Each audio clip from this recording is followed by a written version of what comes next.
In this episode of the Ktdata Anime Podcast, Don't owe your landlord money. panties and nations are up for grab. All that and more coming up. The show begins in 3, 2, 1.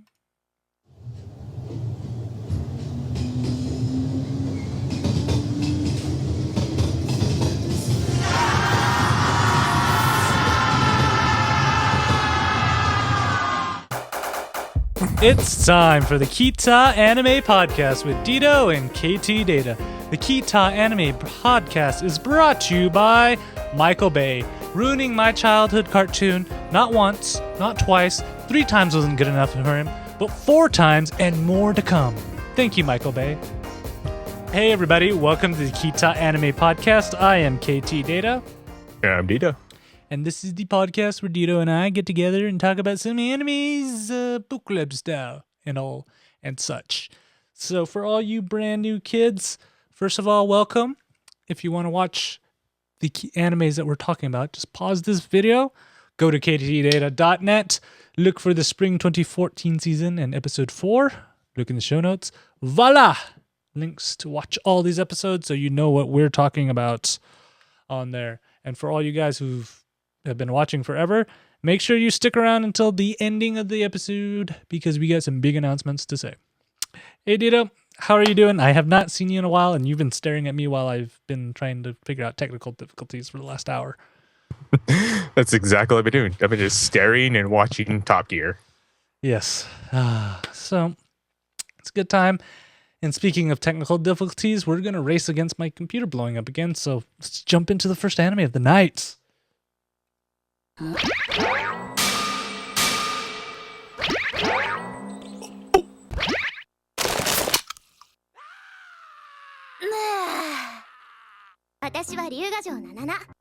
And our first anime of only 2 tonight is Ryogajo Nana no Maizuken, and it's brought to you by Pudding again. Sometimes you just need to eat your sorrows. Yum. Or however that sound clip goes. I can never do it. So our last episode, we see how to pay the bills, make it rain and all that. How hot springs can be dangerous. And probably not the best thing to do, but anger a ghost that just so happens to be living in your apartment. So we learned something very interesting, and I think we should probably go about this a little bit, KT. The law of thieves. I thought it was a lawless world out there in the world of thieves.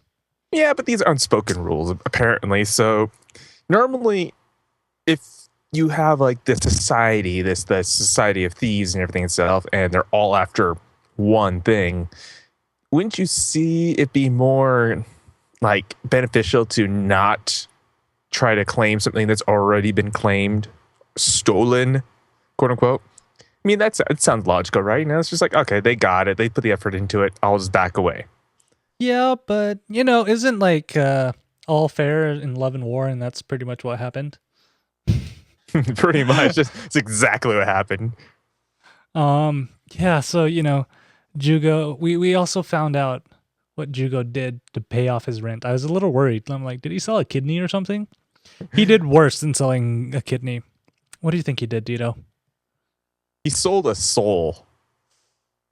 Souls. Plural. Because, if you sell someone's video game collection, that's pretty much their soul you're selling. Yeah, so apparently he took all of Nana's video games to pay rent. Rent or video games? What would you pick, Dito? That is very hard to say, considering how much you get for the video games, depending on how much. A penny from GameStop. Yeah, exactly. Itself, like a whole video game collection, $2.50. And I got some good stuff. That's the worst part. You'd probably get $2.51 if you joined the Power Ups Club. That's right. And actually, they gave me a membership. They just said, "Here, have one." I'm like, okay. So yeah, and then so we also find out that remember that last treasure they got in the hot springs, and they thought it was just a plush bear. What wasn't? Cat? No, something like that. Apparently, Jugo managed to get the treasure already and swapped it out. Dun dun dun. Plot twist. And it turned out because he kind of figured out that somebody was going to backstab him. And it turned out to be what's her name? Kirabashi or whatever. Yeah. Well, the little mob lady that was Yukehime. Katsura. Yes. Yukehime. Who was kind of trying to get him back into the life of crime and smuggling and whatnots and whoises and smegheads. And schmeckheads. Why not? Why not on there? So, he has a heart-to-heart with Nana, and he's like, well, I gotta go do something, and I don't know. How do you describe this, Tito, other than a lover's quarrel? He went from a heart-to-heart to heart-to-fist to his face. Yes, this is what you would call a lover's quarrel, and some love taps that Juga was getting from Yukihime. And then, we'll leave the rest. We'll leave the rest to you guys, because you just watch the show and we'll see how it gets resolved. Yeah, I can't say I ever had those kind of conversations in my life, so it's hard to relate. Got one word for that: chains. And if you got chained, KT, literally speaking, I demand video so we can post it on the web. You on demand the website, video. on the, You demand video. I don't think I'm gonna have video. that much say if I'm chained up. I'm just saying. I don't think I'm gonna be able to say, "Excuse me, sir. Could you just stop this for a minute and just start up your phone so I get some YouTube views off this?" You hear that, Sparky? Sparky's abandoned us. She's abandoned us. It's July 4th week-ish. Countdown to July 4th, so she's probably trying not to burn up California with fireworks or something. Well, it's also this weekend is AX over there too, so yeah, she's all like, yeah, I can go meet anime fans in real life instead of watching just two virtual ones. Who does that? No comment. Anyways, I also thought this was cool. We should adopt this. Because they got a cool hand signal. So let's see if I can pull it off. So you got to take up your hand and you go, get a bush. Put your eye in between like that. That's right. Come on, Dito. You got to do it. Yeah. No, you're doing it wrong. It's palm side out. Yeah, it was doing palm side out. With your thumb. You got to get your thumb out. Oh, with my thumb out. Stick out your thumb. Stick out. Kind of like, yeah. Yeah. So next time you see us in real life, just come up to us and go, get a bush. You'll love it. You'll love it. We'll return it. Then we also find out that not only the Adventure Club is trying to find all of Nanana's treasures, there are other people out there trying to find the treasures. And pretty much in the world of finding treasures, if you're the last person to get the treasure, you're gonna get it. I mean, we've all seen Indiana Jones, right? You give me the cup, I give you the girl. So this brings a really interesting thing about the whole Nanana's treasures and the so-called last man standing. But I kind of got a hint in there during the episode that Jugo's gonna kill everybody at the end. No, it's like Nanana returns the treasures somehow. I mean, it's respawn, loot respawn, something like that. I mean, she can't technically leave the room, but this new character, this Ikibusa Haya, which was a past resident. Yeah. It's and he doesn't pay his rent. What a jerk. What a jerk. Pay your rent, people. How dare he not pay his rent? But something that he said before and then Nana's response to it made it sound like the treasures get put back and then everyone goes after him again. Like it's a never-ending cycle. She's just a cruel NPC. That's what it is. She is just a cruel NPC. I need you to go collect me 5 herbs. You come back, you collect the 5 herbs, and you're like, thank you, and you talk to them again. I need you to collect 5 herbs. It's not an angry ghost, but she's actually an angry PC stuck in a room, and that's where her program codes goes out to just the walls. We have discovered Nana's secret. She's actually an angry PC. NPC. Yeah, and we also discovered that apparently on this island, everybody can jump from the second story and not break anything at all. They'll let you know, they're just good to go. Yeah, it's like, how in the world does, like, you just, oh, don't worry about this. We're on the second floor. Oh, I got this. I'm built tough. And then just like sprint across. Like, really? It's like all the residents can like have some kind of super exoskeleton or something. It's an adamantium skeleton, because Marvel was backing it. Oh, so the truth is this is the Wolverine origin story. He's like deep in a lab somewhere in one of these buildings. Or they use the rest of the adamantium that was, because there was, if you remember in that movie, there was a lot left. That's how Nananas sponsors everything. Yeah. Dun dun dun. Speaking of that too, so it's like, okay, if you want, it depends on which part of the X-Men you want to get into itself. But yes, there's a lot of adamantium just sitting around. And it's supposed to be this rare metal, right? Yeah, no, they have like bats and bats just boiling there because according to them, once it's solidified, there's nothing you can do to it. Yeah. How'd you melt it in the first place then? Exactly. It's like, what? And so we also discover that Nanana's trying to kind of hang on to her humanity because she sets these rules up and she won't disobey them. So I kind of want to talk to you on this. Like, how do you feel about Nanana's, like, instead of just letting her essence of herself or her soul kind of just disappear and her becoming full ghost, how she's like trying to stay human? What do you think about this? BS, because she's an NPC.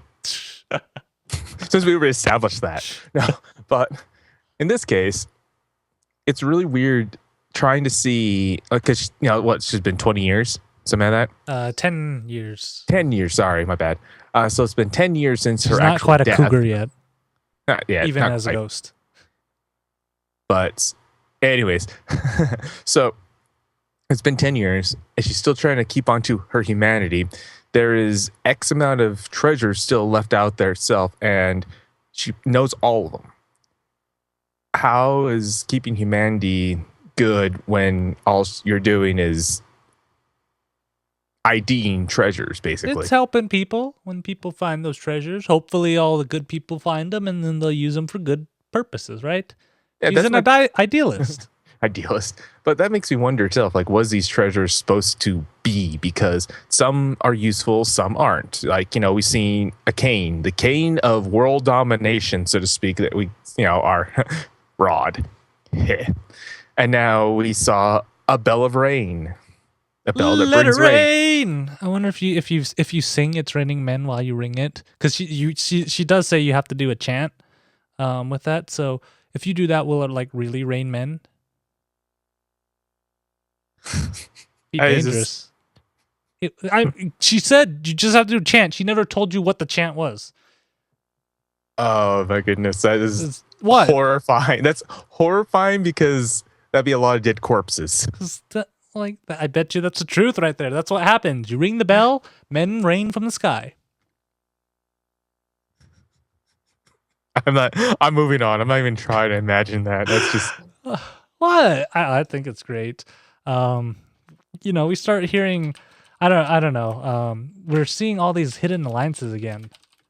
In this in kind of like where the president's doing stuff, and now we got Hia. Like, he used to be one of the original Adventure Club on there. I wonder what he's gonna do. Is he for world domination too? Well, so basically we're seeing that the old crew from the Adventure Club, which, it seems that there is another 4 out there that they really haven't identified yet. Then we have the Super 7 that created the place. Then we have Jugo's side, and then their premise broke up into 2 groups as well, technically. And then there is the Mitsuri faction too, which who knows how many groups they have. And then we also have a possibility of this other group because of the new transfer students and everything, that they're also a part of another group that was after Nana's collections too. So it's probably going to get really complicated here in the next few episodes. And then they're going to draw Dito and I into the anime, and we're going to go try and get all the treasures and stuff. And then we're gonna find a body pillow for Coons. It just Yeah. finally came in here. Yeah. Frickin' coons. That guy. That Anyways, guy. yeah. It's like You know who you are. Yeah, it's like he's a neat. But speaking of neats, let's go on to our next anime.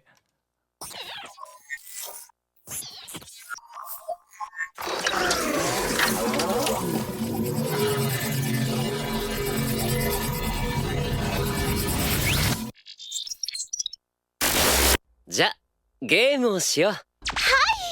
And our final anime of the night is No Game, No Life, and it is brought to you by a cute animal girl. Who can say no to conquering a world with cute animal girls? We certainly. Seriously. Animal girls of all types. Dog ears, cat ears, giraffe ears, kangaroo ears, bunny ears. Am I missing anything? Cabot ears, lion ears. Liger. Yeah, all of them. Yeah. I mean, come on. Would you not want to take over a world like that? I would. Who wouldn't? All right. So last episode, we find out that we have to invade the animal kingdom. And, we just told you why. Using a tablet as bait and a word game that can take apart the planet. Dun dun dun.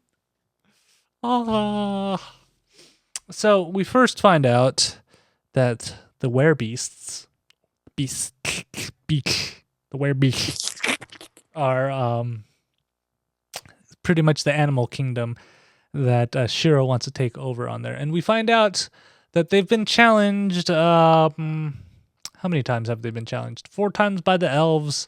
Then 8 and times. 8 times by the Elkians or the humans. In this Human. world of no game, no life on there. And then enter obligatory lowly bath time steam with tentacle shampoo tubes. Somehow You can't write fan service more than that. No, and somehow Shiro subdues Jubari. Yeah, somehow. While she's Gibbery. naked. While she's naked too, which is a little more disturbing when you think about it. And coming through walls. Can't forget that. Coming through Yes. walls and then turning everything to 18 plus. Yes, that is really, really weird. So, while they're doing their research on the werebeasts, they discover that the werebeasts have only been challenged by one race in the past 10 years. And can you guess what race that was? It was KT. Yeah. I was right. So, yeah, it turns out it's the Elkians on there. And it was Steph's grandfather who did it 8 times, and people are wondering why in the world would he do that. We find out that one of the conditions of their game is if you lose, you forget the rules. So that's a little tough. I mean, that's how you control information. And it doesn't make any sense why they would make you forget, because if you forget, then wouldn't other people want to challenge them again? Because they know you lost, but they would. But here's the problem about it is that when you forget when you forget the rules or forget what you played, but you still lost, it kind of wants you to do it again because you don't know why. So it's one of the possibilities is they keep on wanting you to challenge. So then you start losing more and they start gaining more, but you don't know why. So if you're curious, you try to come up with a game plan, right? And that's why Elkia lost most of its land to the werebeasts. But fortunately, it wasn't for naught, because technically the rules apply to your dying breath, so you can't speak of this. No, the rules apply to the term. So we find out that the king somehow managed to make them agree that he wouldn't forget anything, but he couldn't tell anybody as long as he lived. And that's your loophole right there. As long as he lived, so he could write about it, but he couldn't share it with people. So we find out that Steph has a key in her bow, because that's what girls do, is hide keys in their bows. And what is with keys? We've had another anime with keys. So this is a great thing. So we have a key that unlocks something secret and a secret room that you're supposed to get to. So why not say it is Aaron's dad's porn stash that the key needs to unlock? Pretty much, yeah. So now we're gonna have Titan show up. Aaron's gonna die 50 times, and he's gonna complain, and we'll still not have this door unlocked. And then we'll throw in some Nisekoi fashion where they'll just forget about the keys entirely, right? Yeah, and then all of a sudden things will just work out together, and we see another play of Romeo and Juliet. Yeah, perfect. Or maybe not. So they open up the room, and voila, there's a whole key to beating the werebeasts on there. Morgan's board of stuff and a book that pretty much tells you exactly what instruction he figured out. guide on how to beat the werebeasts. Perfect, right? Yeah, why not? But this comes down to what exactly do the werebeasts do that are so intimidating? Well, they got ears, and everybody likes ears. They have ears, they have fangs, They have tails. They have lolis, they have lowly animal girls that Shiro and Sora can't get enough of. They have lolis and dirty old men. Yes, because dirty old men that wants Sora's underwear. Yeah. So we find out that there's rumor that goes along with people. The reason why the werebeasts are so powerful is because they can read minds. Dun dun dun. Did you know I can read minds, Dito? No comment. So watch, I'll prove it to you. Think of something right now. No. I know it's going to be hard, but try. No. Try. No. I think you should try it. Okay, I thought of something. All right. You just thought of, man, podcasting rocks. Am I just so magical like that? You're like, and specifically, you were thinking of the Ktdata anime podcast. Actually, is that not I was like thinking genius? of Flashlight. Lies. You were thinking of Ktdata anime podcast. Lies. Optics at Walmart. Lies. Lies and deceit. But it just turns out they know. That's why I have it right here. They just turns out that they're just really good at using their senses and figuring out, kind of like a werebeast lie detector. They can tell by your heart rate, your sweating and whatnot, if you're lying or not. That's how I knew you were lying, Dito. I could hear your heart rate through the microphone. It was. So they have a really accurate sixth sense that they can read basically just read you. See if you're your sweating, body language. Yeah, and all that good stuff, because that's how I could tell. I could hear it. See, yeah, I'm good at this cold reading. And Rev wants a fleshlight. Rev always wants a fleshlight. He's been an advocate of the refurbished fleshlight his whole entire life. Like from CES. No, he wants a refurbished one. Yeah, I know. So go to Woot. Yeah, he does. Yeah, we've been asking Woot to maybe meh.com will have that, because have you heard about it, right? The original Woot founder. We saw it on the Onion. Yeah, he actually has a Kickstarter project to start meh.com. Take it back its roots. All the old Woot TV guys are like, let's band together again to cover meh.com. Dun dun dun. Dun dun dun, and we'll see what happens from there. So how do you, now that you've called out the werebeasts, how are you going to challenge them? You got to put enough on the table that it seems to be worth it, right? Not just, you got to intimidate them, because they're obviously bigger, stronger, more intelligent than, and much hairier than than the Elkians are. So why not kind of antagonize them a bit? It's like, call them out on exactly the reasons why that they don't want to know these things, and what Sora and Shiro has figured out, like what the game actually is. Yeah, I mean, but what would you risk on the table? Well, I personally risk my underwear. Why not? Your underwear? I'd risk Steph's first. Well, yeah, and if Steph's didn't work, then we can talk about Gibral's. She doesn't seem too attached to hers, right? Well, if her master says so. Yeah. Or if he really wants, he can get Shiro's, but that's a little dirty. 11-year-old panties. Or if he really swings that way, he could ask for Sora's. Dun dun dun. Oh, that was a great scene. Oh, on there. I wish the I honestly wish the dude would have said which one he wanted. Yeah, I know.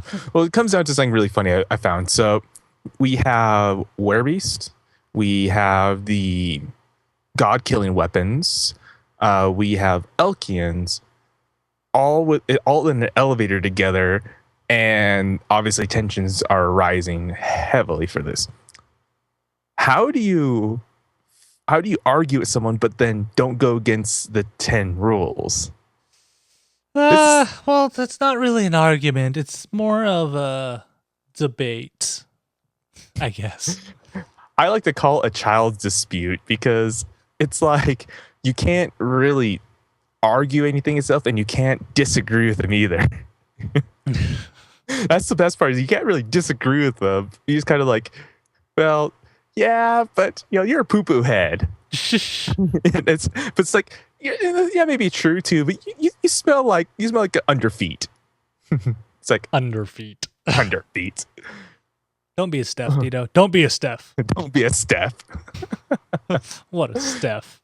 So he pretty much Shiro puts everything, or Sora puts everything on the table this time around, or Shiro does, yeah. No, Sora. He calls him out on everything, exactly what he knows and exactly what they're doing itself. So it gives him a chance to erase everything itself, and on top of that too, so that he doesn't run away and just like tries, just like, oh no, it's like blah blah blah. It's like he puts big money. Yeah, he doesn't all in. This is all in. He's the remaining land of Elkia is on the line. The race piece of all the Elkians is on the line, which no one has ever done before. Because what happens if you lose that, you get, you're no longer a race and you can be killed because you're considered livestock. Yep. And panties are on the line. Don't forget about the panties. Yeah, lots of panties are on the line. That's the important thing on there. So Sora says like, well, since we're betting everything, I'll give you some time. And then all of a sudden, I thought it was my computer freaking out, but apparently it was the anime freaking out. Sora disappears. Dun dun dun. Cliffhanger. And nobody seems to know who he is other than Shiro. This is interesting. This is the interesting way they left this off right now. So, because you know what the next episode is going to be. It's going to be a character development on how Sora and Shiro met, because apparently they met when they were young instead of being like biologically born to each other. So step parents, maybe adoption. Who knows? Forced enslavement. Yeah. eBay. Yeah. Amazon. Match.com. Woot. Brides.ru. Meh. So we don't know what's going to happen. Ktdata.net. But yeah, don't. Shh. I can't disclose how the site stays afloat. But yeah, don't you think that's what's going to happen in the next episode? It's going to be like flashbacks mostly. I'm actually quite curious to see, just for the sheer fact alone of how they ended and how that was ended. So, I'm not going to we're not going to get detailed about it because you got to watch it yourself, but watch the ending credits and you'll understand what I'm talking about, because it kind of leads into exactly what this episode was all about. Dun dun dun. It's King's Porn Stash. Yes, it is. King's Porn Stash. Yeah. And speaking of things that are done, we're at the end of this episode of the Ktdata Anime Podcast. And we have some big news to tell all of you who love to watch and consume our show. Dito and I have been talking, and we have decided that the spring 2014 season will be the last season of the Ktdata Anime Podcast before we put it on hiatus. And you're like, what? Hiatus? Things are a changing for us, and we have to kind of reprioritize what we're doing and stuff. So we may bring it back. We may not. Just keep an eye out on there. But we're not canceling it. We're leaving the door open to restart this up when situations kind of settle down and we have more more time to do the show, because the show does take a long time to kind of get prepped and going. So, sometimes real life has to come before this podcast life, right, Dito? Yeah, and sometimes it's we want to better the show too for all our viewers, because we've been doing this for what, 2 years, two plus years now. Dito? More like 3+ years. I know, it's like, so we've been doing this for I was almost 3 years. September will be the third year, but we've been doing 2+ years, and so we've had lots of you following us, keeping consistent with us too, and we want to make the show better. So after this season, we'll take a hiatus, and we'll try to see if we can make the show better for you. So once again, just leave some comments with us at ktdata.net. Let us know about feedbacks on what we could do better. Check us out on any way. So we'd love to hear from you. We love to hear from you. Yeah. Just anything. And if you hate us. Yeah, and to keep up with us, make sure you're following Dito and I on Twitter at KTData and at Ahoy Baby, or on Facebook, facebook.com/KTDataNet. Those are the places we'll be posting updates about the show. But fret not, we still have 2 episodes left of this season of the Kita Anime Podcast. So make sure you come join in. These are going to be good moments. So make sure you guys come in and, enjoy the final episodes for now of the Kita Anime Podcast. It's going to be good. And on the Facebook page too, just keep up. I'll still be posting on there about new shows, ideas. I'll be a little more regular on those too, since I won't have to be doing fiber. More fiber. Dito's going to have more fiber. I do work for a medical supply company now, so I'll have the little P tubes right here, just like I'll never leave my desk. But Dito's gonna get a Foley catheter just for the show, just for the site. I'll have 6 of them just down my leg. That'd be really awkward to walk during the day. Yeah. Anyways. But yeah, so make sure you join us for our next episode, because that's going to be the second to last episode of the Kita Anime Podcast. It's going to be July 15th, 3 days before my birthday. If you have not gotten me a birthday gift yet, just hit the subscribe button and tell a friend about one of the ktdata.net shows. Tell them about Kita, tell them about KitCast, tell them about the Little Big Cast. Just tell somebody else about a show and have them listen to it. And that is a cheap and easy birthday present you can give for me. Yes. Even if we're losing one, we still got 2 more. Yeah. And make sure you guys also check out the last Loot Crate opening on there. You can see that I got some cool goodies in it, like this. Yes. Yeah. And also be posting my game reviews. So I'll try posting some more of my figure reviews too when I get them, now that I actually have more funds coming in. So you'll be seeing some more stuff like that, and maybe you'll still see us doing conventions and all that stuff too. All right, guys. We will see you guys in 2 weeks. Again, make sure you pay attention. And until then, guys, bye-bye. Keep it.